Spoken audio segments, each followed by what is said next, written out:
Welcome back, beautiful and amazing human beings. This is Okradowski of WeAreChange.org. Finally, not in New York City, which I'm really relieved not to be in, since, of course, the numbers in New York City are skyrocketing and are tracking to even be worse than, of course, the situation that Italy is dealing with right now.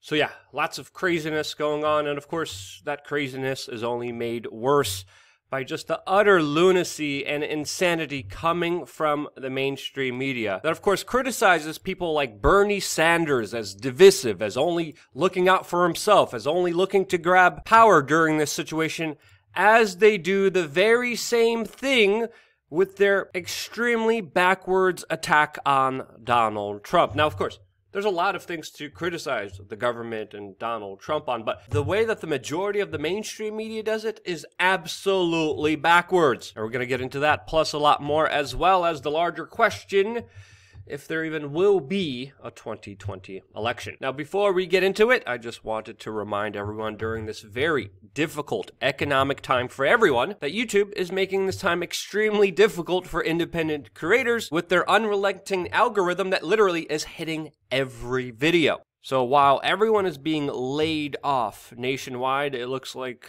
YouTube just decided to do the same thing to its creators that, of course, are not the mainstream media trash that promote all this insanity now and make the situation worse. So that's why instead of just asking everyone who's heavily hit for donations, I decided to partner up with two businesses that I worked with for years, that I trust, that have a great reputation, and that might be of interest to you, specifically if you're looking to buy some gold or silver or some storable food, which again, we've been working with this company for years. There's a massive delay right now, but if you're looking for storable food or gold and silver, check out the links down in the description below. And yeah, vetted these guys. I couldn't recommend both of these guys enough after personally using them myself. Now, just jumping right into it, I think it's very safe to say that, again, what we're seeing from the mainstream media is just utter trash right now, divisive nonsense that absolutely makes the situation worse. One of the first examples of this is a recent French study coming out and finding out that two medications,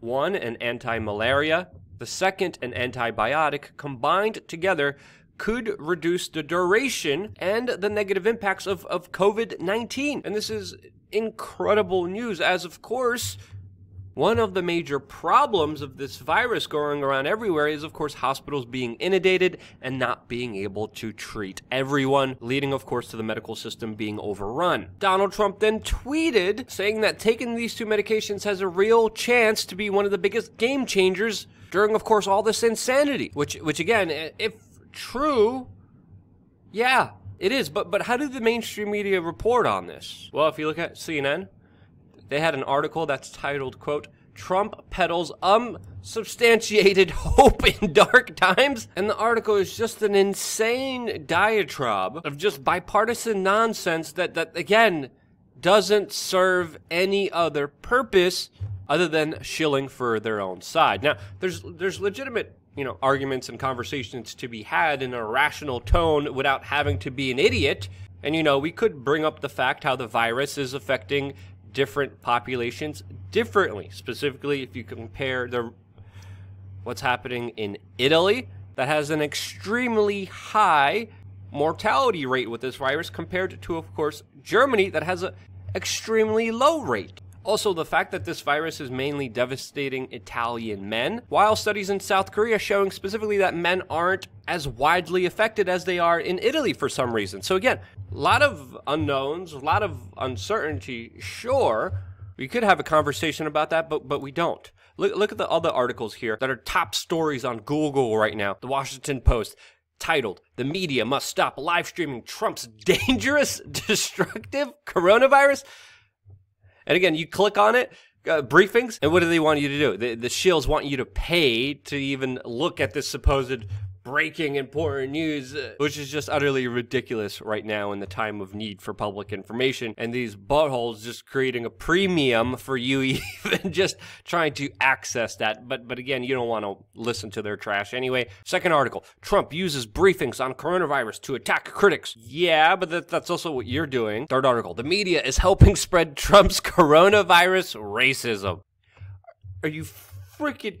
if there ever was a diversion that didn't need to happen, that didn't need to go there, it's definitely this whole conversation of race, which, of course, the Chinese government is weaponizing since they see it as a very divisive aspect of our society that they play up on. And to call it the Chinese virus or the Wuhan virus, what does it matter? There's people in need, and we definitely don't need more of this bipartisan idiocy right now that, again, is just making a very bad situation that much worse.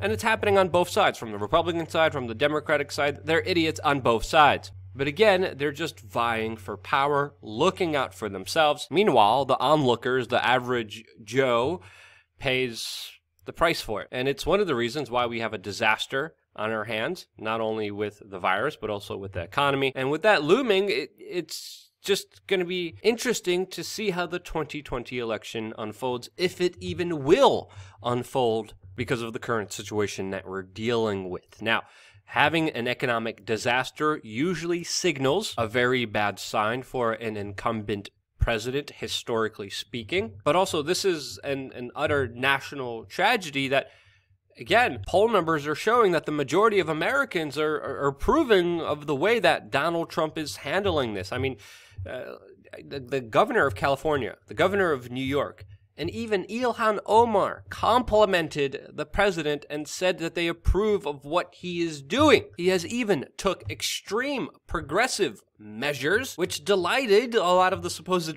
radicals that he was calling them before and pissed off a lot of establishment Democrats. So truly a very unique, rare situation unfolding in front of us right now. While, of course, on the complete other side of the spectrum, it really doesn't look good for Joe Biden, who was supposed to be addressing the nation weekly in a town hall, but I guess he can't figure out how to use the internet because he hasn't been doing them. And the last time he did it, he was ranting incoherently, slurring his words, and it was an utter disaster since the last time he did it. And when he did, he was bringing up nonsense related to how we shouldn't be calling this the Wuhan or the Chinese virus because of xenophobia and racism, which is somehow a priority for him, when in reality, it's a non-freaking issue. The Spanish flu is called the Spanish flu. There's flus and diseases and viruses named from where they came from. The West Nile virus, where do you think that came from? Ebola. That's a tropical location in Africa.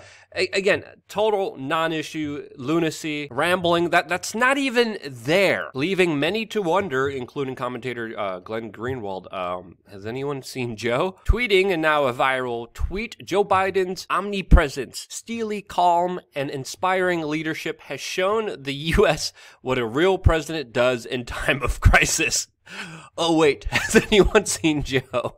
Followed up by my second favorite reaction to all of this, quote, Joe Biden is secretly at work building test kits and a vaccine, which is why we rarely hear anything from him.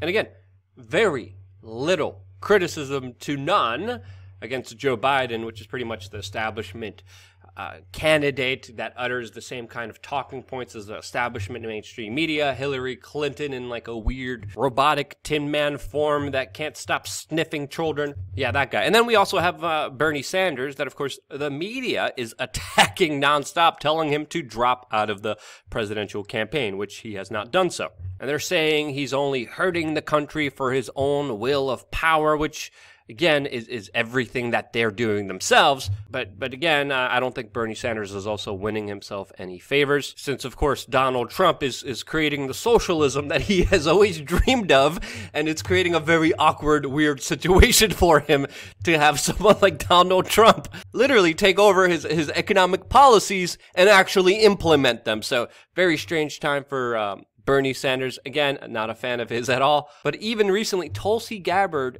ended up endorsing Joe Biden over Bernie Sanders, which again is not a surprise to me, since Tulsi Gabbard is a part of many establishment organizations like the CFR. And politicians always speak a good game, but at the end of the day, they are in the game of power. But we also got an interesting look to why this potentially happened from Tulsi Gabbard's brother allegedly tweeting this, saying that Bernie has treated Tulsi, his sister, like caca all the way through this, that Tulsi tried to endorse him, and that he refused her support. He also went on to say, Bernie isn't the man me and Tulsi once supported 100%. I don't know what happened to him. He refused to take the fight to the establishment, like allegedly Tulsi continues to do. Aloha to you and yours. So with Bernie not dropping out, Biden still non-existent, most of the people approving of the job that Donald Trump has done, it looks like if there is an election that obviously Donald Trump will win. But again, he is someone that we should definitely still criticize and hold accountable for his actions, as of course we've been very critical of him, of this response. A lot of what's happening right now could have been avoided. We were calling it, as well as other professionals were calling it, saying this tidal wave storm is coming. We need to be prepared and implement these following actions, just basic pandemic protocols, which were not followed. Again, there's a large number of government agencies contradicting themselves. There's a lot of panic. There's a lot of fear. There's a lot of people that are going to be using this situation to benefit themselves and to gain power over you. And the best way to prevent that is to be responsible, accountable, prepared, safe, and ready, so where you do not need government intervention. So yeah, lots of things I could say about Donald Trump's response, the government's response, which has been absolutely not good at all, but that's a whole nother video in itself, which we will be doing on this independent media organization. I wouldn't be here if it wasn't for you. I always read comments within the first hour that a video is out, so send them right down below. And sincerely, thank you very much from the bottom of my heart for being here. Stay tuned for more here on wearechange.org.